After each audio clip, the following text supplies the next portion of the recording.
Boa tarde, hoje é quinta-feira, 2 de fevereiro de 2023. Estamos aqui mais uma vez, direto da Faria Lima, para mais um Oriz Podcast. E o foco hoje, como não podia deixar de ser essa semana, são os bancos centrais, tanto ao redor do mundo como aqui no Brasil. Tivemos ontem a reunião do FOMC, o Comitê de Política Monetária nos Estados Unidos, também a nossa reunião do Copom. Hoje tivemos a reunião de política monetária mais notadamente na Europa, mas também na Inglaterra, e o impacto no cenário econômico global e de ativos tem sido bastante positivo, refletindo aí o avanço do estágio de aperto monetário global, né? Já se vislumbrando, vamos dizer assim, uma luz no final do túnel. Marcos, comenta aqui mais em detalhe aí como foram essas reuniões e suas implicações aí nos mercados e nos ativos. Então, Caval, chamar atenção para algumas coisas, né? Acho que ontem, né, a gente teve a reunião do Fed, né? Nenhuma surpresa com relação à alta de juros, né? Ele levou a taxa para 4,75, já era amplamente antecipado essa alta de 25 pontos base, né? O comunicado em si também não trouxe nenhuma grande novidade. E como eu até mesmo pensava e comentava, né, entre nós aqui, era uma reunião muito difícil, que dificilmente o Fed não conseguiria trazer boas notícias, né? Por que eu digo isso, né? Se a gente tem trazido aqui nas últimas semanas, né, que as leituras de inflação nos Estados Unidos foram melhores, dados salariais mostrando uma menor pressão, né? Dados de emprego um pouco mais calmos, mas ao mesmo tempo uma economia que está desacelerando, mas de maneira ordeira, né? Ordenada, né? Sem muito solavanco. Então era difícil o Fed vir com um tom muito alarmista, né? Assim, o cenário mais provável era de fato que ele viesse com um tom já telegrafado dos membros, né? Que já vinham indicando coisas nesse sentido nas semanas anteriores, e foi o que ele entregou, né? Embora o Powell, né, o presidente do Fed, na entrevista coletiva, fez questão de ressaltar que ele não estava declarando nenhuma vitória no combate à inflação, foi impossível não perceber, né, nas suas falas e nas entrelinhas, o conforto que as últimas leituras, né, de inflação trouxeram para o cenário, né? Tanto é que, ao longo da entrevista coletiva dele, ele sinalizou que pode vir mais 2 altas de juros, né? O mercado ainda trabalha com apenas uma, né? Se a gente olhar a curva hoje, precifica apenas uma.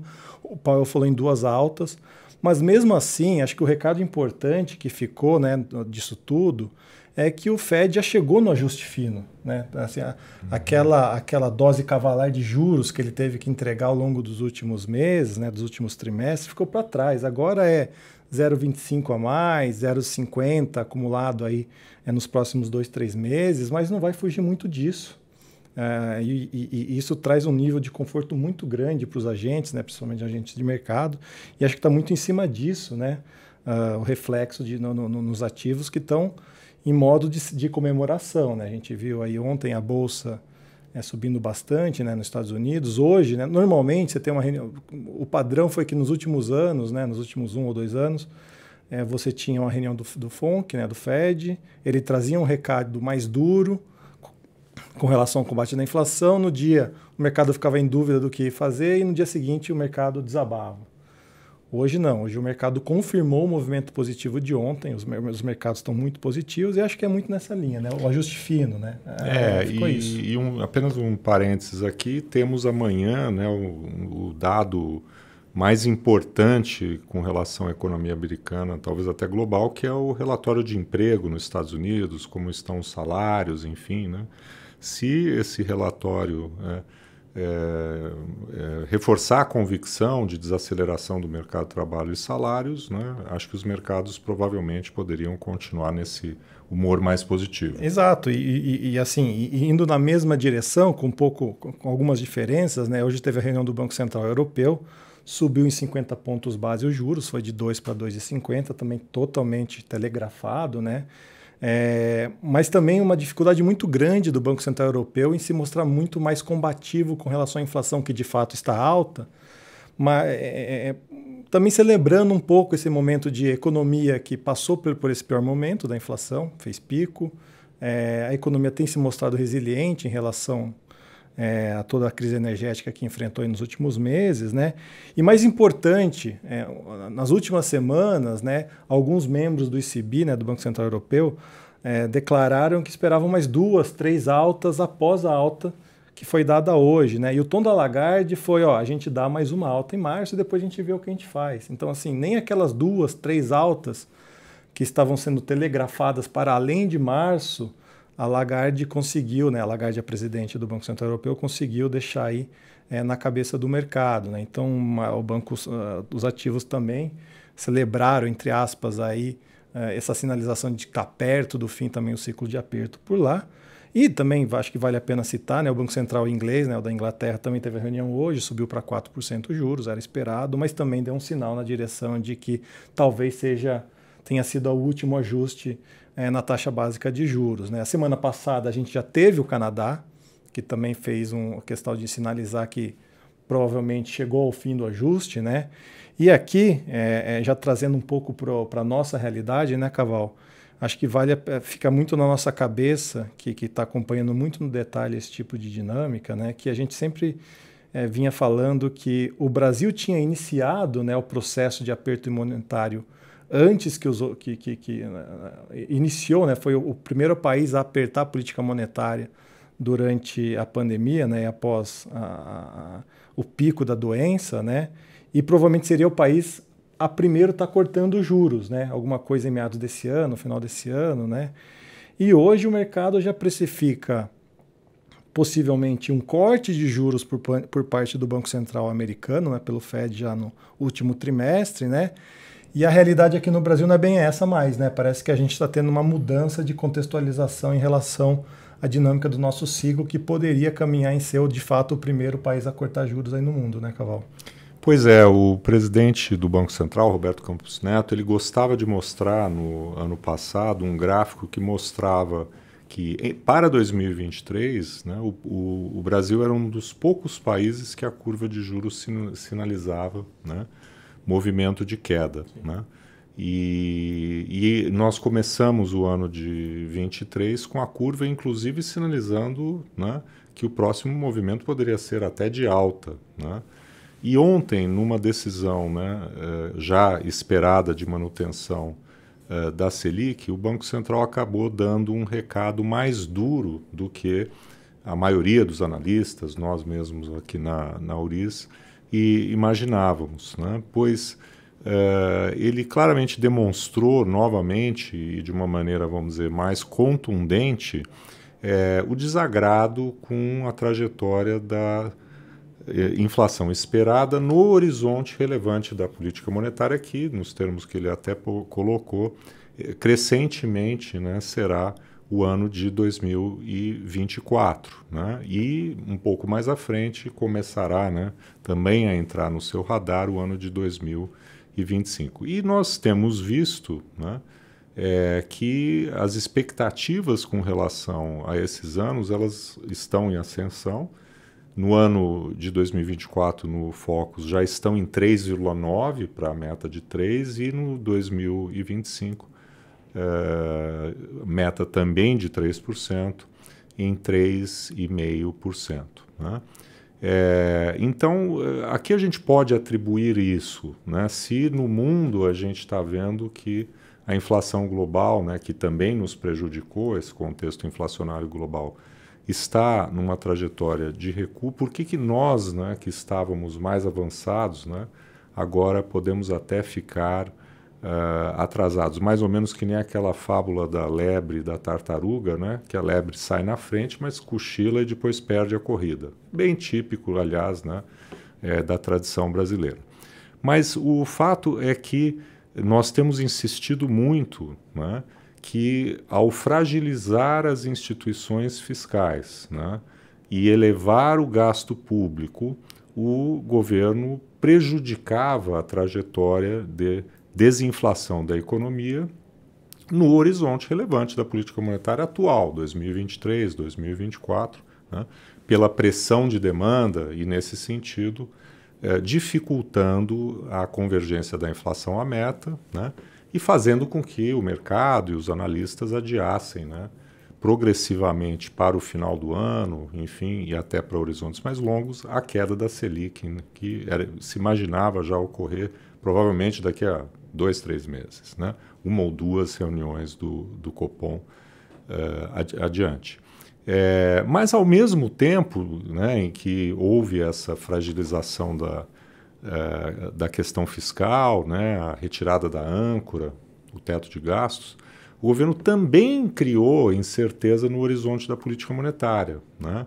Em particular, né, se pronunciando de uma maneira dúbia com relação à meta de inflação, né, a ser fixada pelo Conselho Monetário Nacional no mês de junho, portanto temos ainda, né, quase metade do ano até isso ocorrer, né? E, com isso, sugerindo que ele possa vir a fazer uma revisão da meta, não só, né, daquela que ele, então, terá a obrigação de estabelecer, que é a de 2026, mas também até, né, voltando a alterar, né, como o governo Lula fez, né, no início de seu primeiro mandato, metas já estabelecidas pelo Conselho Monetário, né? Então, isso tem criado, né, uma dificuldade adicional para o Banco Central. No curto prazo, a demanda adicional vinda da expansão fiscal, fazendo com que a inflação esperada no curto prazo seja mais alta. Mas, ao mesmo tempo, né, aquela inflação que está muito lá na frente, que não temos muita informação a respeito e que, na melhor das hipóteses, normalmente, né, é projetada, né, junto à própria meta, na própria meta, como era antes da eleição, agora já começa a subir. Então, se ao mesmo tempo a inflação corrente, né, fica mais elevada e mais rígida pela ação da demanda do governo, e a expectativa futura também começa a subir pela incerteza da meta, né, o Banco Central tem o seu trabalho, né, extraordinariamente dificultado. E o que o Banco Central fez, e acho que numa comunicação bastante feliz, e a repercussão, né, no mercado e entre analistas foi muito positiva, foi dizer, olha, o Focus agora coloca uma queda, né, de juros no terceiro trimestre, mas desancora, né, a inflação à frente, e isso não dá para fazer, né? Ao introduzir um cenário, né, alternativo com a Selic congelada, ele sugeriu que não dá para fazer aquela trajetória do Focus, porque a inflação estaria, né, substancialmente acima da meta de 2024. Né? Ele mesmo projetou em 3,5%. Né? Então, esse cenário alternativo ele sugere o quê? Que com a taxa de Selic estável, nós chegaríamos no final do ano que vem, aí sim, próximos da meta, né? 3, né? Um pouquinho abaixo, 2,8, mas vamos dizer ali nas vizinhanças da meta, né? Então, o que ele sugeriu é que, nesse momento, né, com as informações disponíveis, né, o mais provável é que não tenhamos uma queda da Selic em 2023. Né?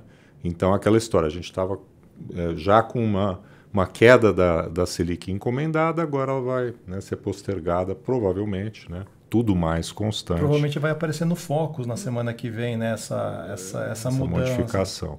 E aí isso também nos fez refletir sobre a nossa própria projeção, né, de Selic. Né, a gente tinha na nossa cabeça aí que, dada a desinflação em curso do país, né, e o nível de juro real que a gente vê nas taxas brasileiras, né, teria uma chance razoável de, no último trimestre, começar um ciclo de corte. Né? A gente projetava aí 2 cortes no último trimestre de 50 pontos base, com a Selic indo para 12,75.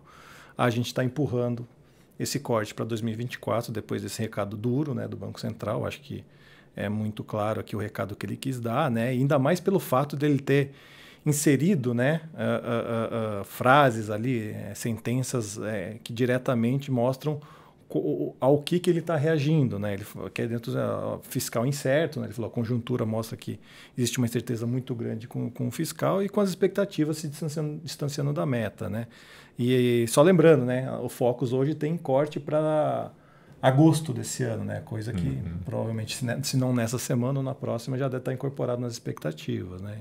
Então, acho que a gente está caminhando aí de fato para não executar aquela liderança, né, de corte de juros depois de ter iniciado todo o processo de aperto quando a gente se compara com outros países do mundo. E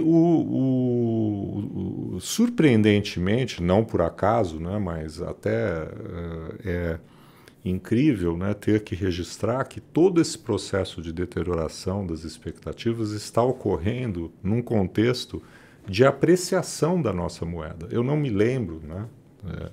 Talvez seja uma falha da minha memória, mas eu não me lembro de um momento que a gente estivesse observando, né, piora das expectativas de inflação, né, com até uma ligeira melhora nas expectativas com relação à taxa de câmbio, né, que tem no foco sido basicamente estáveis, né, mas com a moeda, né, brasileira voltando, né, no dia de hoje, inclusive, né, após essa rodada de política monetária global, a quebrar o patamar de R$ 5 por dólar. Por quê? Porque esse contexto internacional, né, de Fed mais próximo do final e crescimento econômico global provavelmente maior do que o esperado, tende a favorecer a diversificação de investimentos fora do dólar. Então, combina com um quadro de dólar mais fraco, ajudando a nossa moeda aqui, né? Que é aquela velha história, né, também conhecida nossa, que o mundo muitas vezes ajuda o Brasil. O Brasil é que não se ajuda.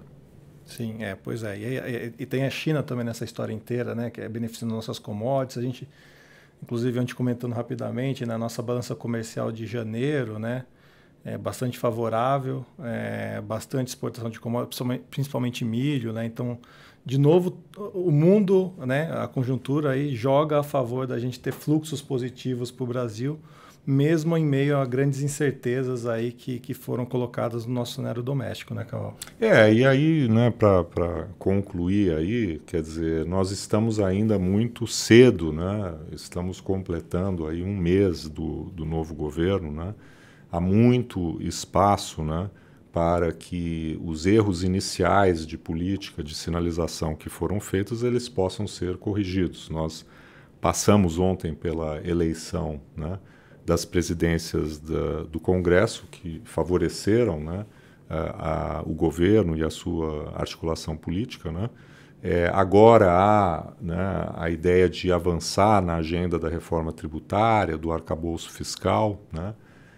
Existe também uma sinalização do governo de que a tributação de combustíveis, ela de fato, né, vai voltar, a desoneração termina no final de fevereiro, melhor dizendo, no caso da gasolina, né, não do óleo diesel, mas enfim, uma medida na direção correta.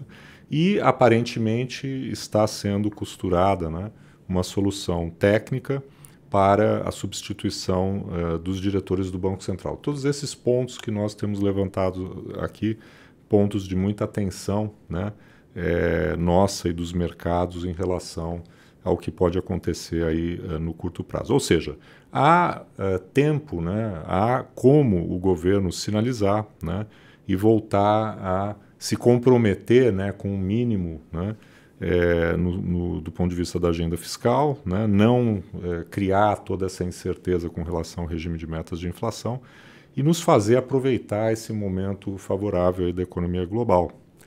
Enfim, vamos continuar aguardando aí os próximos acontecimentos e evolução dos indicadores econômicos. Quando tivermos aí mais um momento aí oriz, nós voltamos aqui para fazer mais um podcast. Muito obrigado aí a todas e todos aí. Uma boa tarde. Boa tarde.